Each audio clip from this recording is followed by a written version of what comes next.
भाई एक तरफ विपक्ष और उसका इकोसिस्टम वक्फ कानून के विरोध के नाम पर मुसलमान को भड़काने और आग लगाने मतलब नए नए तरीके तलाश रहा, और उधर पीएम मोदी हैं जो एकदम रिलैक्स मूड में दिख रहा है, वो काम में लगे हुए, जिसके बारे में मुसलमान भी सुनेगा तो उसके कान से भी धुआं फेंक देगा बॉस कि हमने इस आदमी को क्या सोचा और ये निकला क्या। पीएम मोदी और विपक्ष की पॉलिटिक्स का अंतर तो आज आपको दिखाऊंगा ही, साथ ही उसके पहले ये देखिए कि जैसा हमने आपको कहा था कि भाई वक्फ बिल पर बवाल का राउंड 2 शुरू हो चुका है, उसकी आज कुछ और तस्वीरें आ गई। वक्फ बिल पर 2 हैरान कर देने वाली तस्वीरों से शुरुआत कर रहा हूं। पहली तस्वीर उस हिंसा की है जो वक्फ बिल के विरोध में की गई और उग्र भीड़ ने पुलिस की गाड़ी को ही आग के हवाले कर दिया, और दूसरी तस्वीर उस रिटायर्ड कर्नल की है जिनका आरोप है कि उनके साथ एक कैब ड्राइवर ने इसलिए मारपीट कर ली क्योंकि वो वक्फ कानून के समर्थन में बोल रहे थे। ये दोनों तस्वीरें कहां की हैं, इसकी पूरी कहानी क्या है आज आपको डिटेल में बताऊंगा। लेकिन उधर वक्फ कानून पर दिन ब दिन बवाल बढ़ता जा रहा है। बवाल मचाने वाले मोदी शाह की जोड़ी ने ऐसे लोगों को नया करंट भी दिया। आज शाम को यह बड़ी खबर आई कि मोदी सरकार ने देश भर में नए वक्फ कानून को लागू कर दिया। भाई राष्ट्रपति ने तो साइन कर ही दिया था, अब आज 8 अप्रैल से वक्फ कानून को देश भर में नोटिफाई कर दिया गया है, उसका नोटिफिकेशन जारी कर दिया गया है, यानी आज से वक्फ कानून देश में लागू हो गया। इससे पहले आज सुबह पीएम मोदी की वो तस्वीर आई जिससे उन्होंने वक्फ कानून पर इंडी गठबंधन का नैरेटिव के इमारत को ध्वस्त कर दिया। दरअसल इंडी गठबंधन बार बार पीएम मोदी के खिलाफ यह नैरेटिव बेचता है कि भाई मोदी अपने कुछ अमीर दोस्तों के लिए काम करते हैं। जब वक्फ बिल के विरोध की बारी आई तो भी इंडी गठबंधन के नेताओं ने यही कहा था कि भाई वक्फ संपत्ति को छीनेंगे और अपने अमीर दोस्तों को मोदी दे देंगे। लेकिन आज पीएम मोदी ने अपने घर पर उन लोगों को बुलाया जिनकी सफलता की कहानी ने वक्फ कानून पर पीएम मोदी के खिलाफ चलाए जा रहे एजेंडे पर पानी फेर दिया। पीएम मोदी ने अपने घर पर किन लोगों को बुलाया था, उनकी कहानी क्या है, उनसे कैसे दिल खोलकर बातचीत की, इसकी पूरी डिटेल भी आज आपको दिखाऊंगा। और पीएम मोदी जब अपना काम कर रहे हैं, उधर वक्फ कानून के खिलाफ संसद के अंदर जो इंडी गठबंधन एकजुट दिख रहा था, संसद सत्र खत्म होते ही उसके झगड़े सामने आ गए और ये झगड़े कैसे बढ़ते जा रहे हैं वो भी दिखाऊंगा। वक्फ बिल पर सुप्रीम कोर्ट का मामला कहां तक पहुंचा है, तैमूर की एंट्री कैसे हो गई, बर्क से आज पुलिस ने पूछताछ की है तो क्या क्या हुआ है, यह सब होगा। लेकिन पहले आज की टॉप स्टोरी की एक झलक देखिए। वक्फ कानून के विरोध में आज की सबसे परेशान कर देने वाली तस्वीर आपको सबसे पहले दिखाने जा रहा हूं। यह तस्वीर पश्चिम बंगाल के मुर्शिदाबाद की, जहां वक्फ कानून के विरोध में उग्र भीड़ ने पुलिस की गाड़ियों में तोड़फोड़ कर दी, पुलिस की गाड़ी को आग के हवाले कर दिया। भाई आप सोचिए, कानून व्यवस्था को लेकर इस भीड़ के अंदर कोई खौफ नहीं, कोई रिस्पेक्ट नहीं, पुलिस की गाड़ी में तोड़फोड़ कर दी गई, पुलिस की गाड़ी में आग लगा दी। वक्फ कानून के खिलाफ विरोध प्रदर्शन चल रहा था, पुलिस भीड़ को हटाने पहुंची तो पुलिस पर ही हमला हो गया।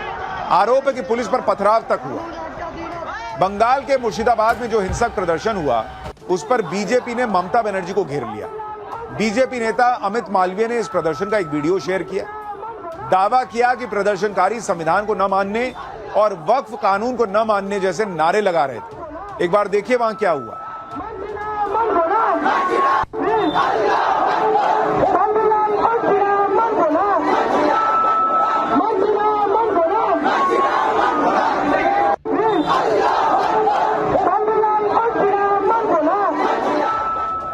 यानी एक तरफ पश्चिम बंगाल में उग्र प्रदर्शन हो रहा है, दूसरी तरफ वक्फ कानून के खिलाफ भड़काऊ बयानबाजी चल रही है। जमीयत-ए-उलमा-ए हिंद के पश्चिम बंगाल के अध्यक्ष सिद्दीकुल्लाह चौधरी को सुनिए। भाई ये कह रहे हैं कि मस्जिद कब्रिस्तान पर बात आएगी तो चुप थोड़ी बैठेंगे। सुनिए एक बार इनको। हमारी मस्जिद से कोई खिलवाड़ करेगा, कब्रिस्तान से खिलवाड़ करेगा, बाप दादा की पुरखों की जमीन जो वक्फ है उसमें खिलवाड़ करेगा तो लोग ऐसे ही बड़े बैठे रहेंगे।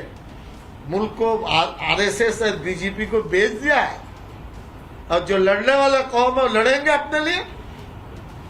कल अगर शरण मंदिर पर कोई बात है तो हमारे सिख भाई छोड़ देंगे? हम छोड़ेंगे? हम उनके साथ देंगे, भरपूर साथ देंगे। यही नैरेटिव हर जगह है कि लड़ने वाली जो कौम है वो लड़ेगी अपने लिए, मतलब लड़ने लड़ाने की बातें हो रही।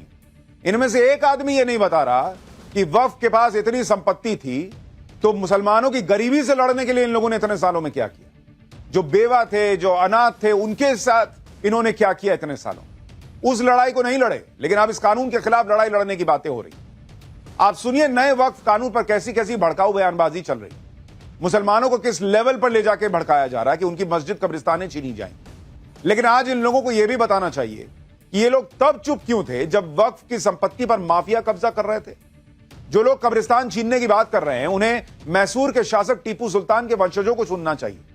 वो बता रहे हैं कि अंग्रेजों ने टीपू सुल्तान के वंशज के लिए कब्रिस्तान दिया था, उस पर बिल्डिंग बन गई। भाई बार बार शिकायत करने के बाद भी कार्रवाई नहीं हुई और यह सब पुराने वक्फ कानूनों के तहत हो रहा। लेकिन नैरेटिव यह बना दिया गया कि मोदी सरकार में मुसलमानों के कब्रिस्तान खतरे में आ गए। बॉस, कब्रिस्तान तो पहले ही सुरक्षित नहीं थे। आप सुनिए टीपू सुल्तान के वंशज बता रहे हैं कि भाई उस कब्रिस्तान पर कैसे बिल्डिंग बन गई। वो 12.5 बीघा जमीन के ऊपर एक बेरियल ग्राउंड है, वो ब्रिटिश गवर्नमेंट हम लोगों को दिए थे बेरियल के लिए, टीपू सुल्तान के वंश के बेरियल के लिए। अब उस बेरियल ग्राउंड में देखिए पूरा बेरियल ग्राउंड एनकोज हो गया है, उसमें 1 तल्ला 2 तल्ला 3 तल्ला बिल्डिंग बन गया है। जब से वो एनकोजमेंट हो रहा है तब से मैं कंप्लेन कर रहा हूँ, कोई सुनवाई नहीं, कोई कुछ नहीं किया। वक्फ कानून के विरोध में हिंसा की एक और खबर उत्तर प्रदेश से। यहां रिटायर्ड कर्नल सूर्य प्रकाश सिंह ने आरोप लगाया कि वक्फ कानून का समर्थन करने पर कैब ड्राइवर ने उनके साथ मारपीट कर ली।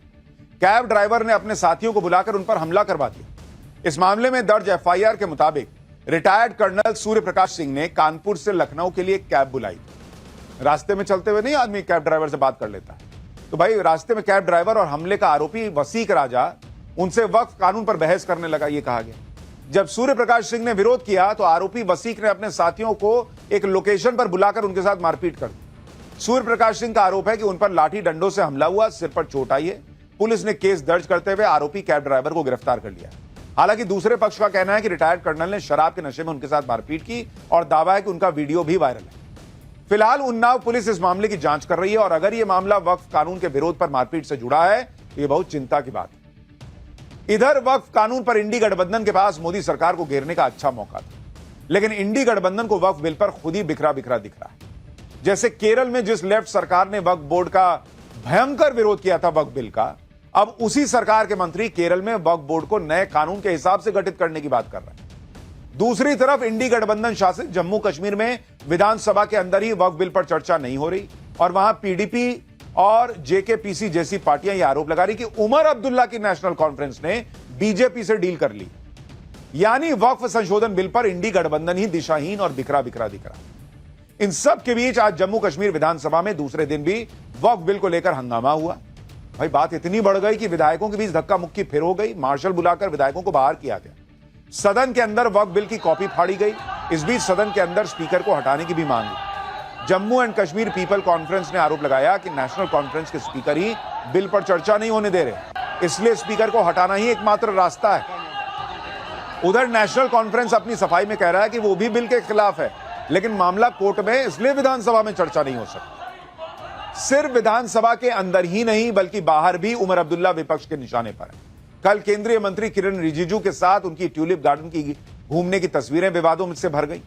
आज सीएम उमर अब्दुल्ला ने गृह मंत्री अमित शाह से मुलाकात की। अमित शाह 3 दिन के दौरे पर जम्मू कश्मीर गए हुए हैं। शाह और उमर की मुलाकात में एलजी मनोज सिन्हा भी मौजूद थे। इस तस्वीर को देखकर इंडी गठबंधन के नेताओं ने माथा पीट लिया कि यहां हम वक्फ बिल पर माहौल बना रहे हैं और वहां उमर अब्दुल्ला न विधानसभा में चर्चा होने दे रहे हैं, ना ही मोदी सरकार के मंत्रियों से दूरी बना रहे हैं। इंडी गठबंधन के नेताओं को तो यही लग रहा है कि जैसे हाल ही में पीएम मोदी के तमिलनाडु दौरे से सीएम स्टालिन ने दूरी बना ली थी, वैसे ही उमर अब्दुल्ला को भी करना चाहिए, लेकिन वहां ऐसा कुछ भी नहीं हुआ। वक्फ संशोधन कानून पर इंडी गठबंधन के लिए एक और बुरी खबर आ गई। इंडी गठबंधन की अलग अलग पार्टियों के नेताओं ने वक्फ कानून के खिलाफ सुप्रीम कोर्ट में अर्जी डाली हुई है। अर्जियां डालने वाले सभी नेता चाहते हैं कि सुप्रीम कोर्ट इस मामले में अर्जेंट सुनवाई कर ले, लेकिन खबर यह आ रही है कि इस मामले में सुप्रीम कोर्ट में अब 15 अप्रैल को सुनवाई हो सकती है। इन अर्जियों पर चीफ जस्टिस ऑफ इंडिया ने कहा था कि वो विचार करके फैसला लेंगे।